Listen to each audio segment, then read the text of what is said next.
Hello viewers, স্বাগত জানাই আপনাদেরকে গ্রিন ইনফো চ্যানেলে। আশা করি আপনারা সকলেই ভালো আছেন। আপনার কি মাস শেষে টাকা শেষ হয়ে যায়? এটা আমাদের সকলের জন্য একটি পরিচিত সমস্যা। বর্তমানে আর্থিক পরিস্থিতি এমন যে অনেকেই মাস শেষে হাতে কিছুই পান না। তবে চিন্তা করবেন না, কারণ কিছু সাধারণ অভ্যাস বা নিয়ম রয়েছে যেগুলো নিয়মিত অনুসরণ করলে আপনি এই সমস্যার সমাধান পেতে পারবেন। চলুন জেনে নেওয়া যাক সেই 10টি অভ্যাস সম্পর্কে, যা আপনাকে মাস শেষে টাকা শেষ হওয়া থেকে বাঁচাতে সাহায্য করবে। সঞ্চয়ের অভ্যাস তৈরি করুন। প্রথমেই যে অভ্যাসটা তৈরি করতে হবে তা হলো সঞ্চয়। মনে রাখবেন, সঞ্চয় মানে ভবিষ্যতের জন্য প্রস্তুতি নেওয়া। বিন্দু বিন্দু করেই সিন্ধু তৈরি হয়। মনে রাখবেন, আপনি যত খরচ কম করবেন সঞ্চয় ততই বৃদ্ধি পাবে। সঞ্চয় শুধুমাত্র চাকরি করা মানুষের জন্য নয়, ব্যবসায়ী বা ফ্রিল্যান্সারদের জন্য এটি জরুরি। তাই আজকে থেকেই সঞ্চয়ের পরিকল্পনা করুন এবং মাস শেষে টাকা হাতে থাকবে, এটাই হবে আপনার নিয়মিত অভ্যাস। জীবনযাপনের ধরন পরিবর্তন করুন। আপনার জীবনযাপন যদি খরচের দিক থেকে বেশি ঝুঁকে থাকে, তবে সঞ্চয় করা মোটেও সম্ভব নয়। চাকরি বা ব্যবসা যেটাই করুন, আপনার জীবনযাপনের ধরনকে সামঞ্জস্যপূর্ণ করতে হবে। অতিরিক্ত খরচ কমাতে হবে এবং মাস শেষে সঞ্চয়ের জন্য জায়গা করে নিতে হবে। তাই আজ থেকেই আপনার খরচের ধরন পরিবর্তন করুন।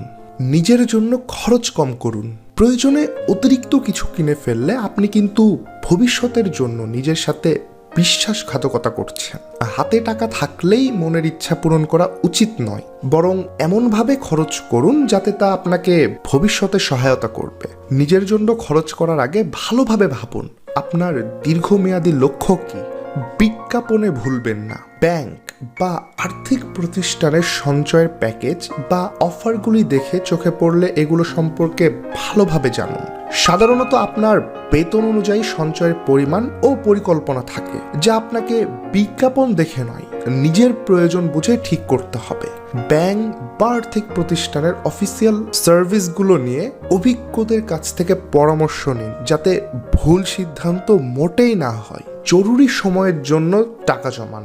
জরুরি অবস্থা কখনো জানিয়ে আসে না, তাই মাসের জন্য আলাদা কিছু জরুরি সঞ্চয় রাখুন। এই টাকা আপনার ব্যাংক ফান্ডের বাইরে রাখতে হবে এবং শুধুমাত্র খুব জরুরি প্রয়োজনে এই টাকা ব্যবহার করুন। এতে আপনার দৈনন্দিন সঞ্চয়ে কোনো হোঁচট খাবেন না এবং অপ্রত্যাশিত পরিস্থিতিতে আপনি প্রস্তুত থাকবেন। প্রতি মাসের বাজেট তৈরি করুন। বাজেট তৈরি করা অবশ্যই খুব গুরুত্বপূর্ণ। মাসের প্রথম দিনেই বাজেট তৈরি করুন এবং সেই অনুযায়ী টাকা খরচ করুন। বাজেটের বাইরে কোনো কিছু কিনলে আপনি শুধু নিজের পকেটই খালি করছেন না, বরং ভবিষ্যৎ পরিকল্পনাও ব্যাহত হচ্ছে। কাজে আপনার লক্ষ্য বাস্তবায়নের জন্য বাজেটের প্রতি সর্বদাই শ্রদ্ধাশীল থাকুন। স্বল্পকালীন সঞ্চয়ের পরিকল্পনা করুন। অফিস বা ব্যক্তিগত জীবন যেটাই হোক না কেন, স্বল্পকালীন সঞ্চয়ের গুরুত্ব কখনো ভুলে যাবেন না। 1 বা 2 বছরের জন্য ছোট সঞ্চয়ের পরিকল্পনা করুন। এতে আপনাকে একটি বড় পরিমাণের টাকা একত্রিত করতে সাহায্য করবে। আর একবার টাকা জমানো হলে এরপর দীর্ঘমেয়াদী সঞ্চয়ের চিন্তা করা যাবে। সমমনাদের সাথে সঞ্চয় করুন। আপনি যদি একটু সামাজিক হতে পারেন, তাহলে এই অভ্যাস আপনার জন্য খুবই কার্যকর। সহকর্মী, বন্ধু বা আত্মীয়দের সাথে যৌথ সঞ্চয় পরিকল্পনা করুন। একত্রে ছোট ছোট পরিমাণে টাকা সঞ্চয় করা ভবিষ্যতে বড় সুবিধা এনে দিতে পারে। তাই নিজের সঞ্চয় লক্ষ্য পূরণ করতে সামাজিক সঞ্চয়ের দিকে নজর দিন। মূল্য সঞ্চয়ের বাইরেও কিছু টাকা রাখুন। বিশ্ববিখ্যাত ব্যবসায়ী ওয়ারেন বাফেট বলেছিলেন, আপনার সব ডিম এক ঝুড়িতে রাখবেন না। অর্থাৎ আপনার সঞ্চয় একমাত্র এক জায়গায় রাখা উচিত নয়। ব্যাংক ছাড়াও কিছু টাকা একত্রিত রেখে দিন, যাতে কোনো বিশেষ প্রয়োজন পড়লে সেগুলো কাজে লাগাতে পারেন। মনে রাখবেন, কিছুটা সঞ্চয়ের বাইরেও টাকা রাখা অনেক নিরাপদ। খুচরা পয়সা সঞ্চয়ের অভ্যাস করুন।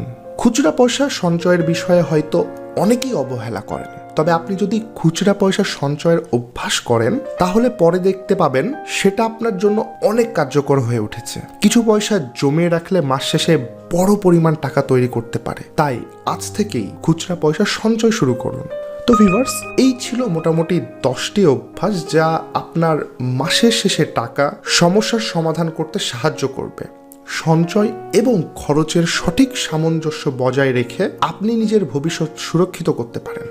সুতরাং আজ থেকে শুরু করুন এবং খেয়াল রাখুন মাস শেষে আপনার পকেট যেন খালি না থাকে। ভিডিওটি ভালো লাগলে অবশ্যই লাইক, কমেন্ট এবং শেয়ার করতে ভুলবেন না। আর যদি আরও এই ধরনের অর্থনৈতিক টিপস জানতে চান তাহলে আমাদের চ্যানেলটিকে সাবস্ক্রাইব করুন। দেখা হচ্ছে পরবর্তী কোনো একটি ভিডিওতে। তত সময় পর্যন্ত ভালো থাকুন, সুস্থ থাকুন। আল্লাহ হাফেজ।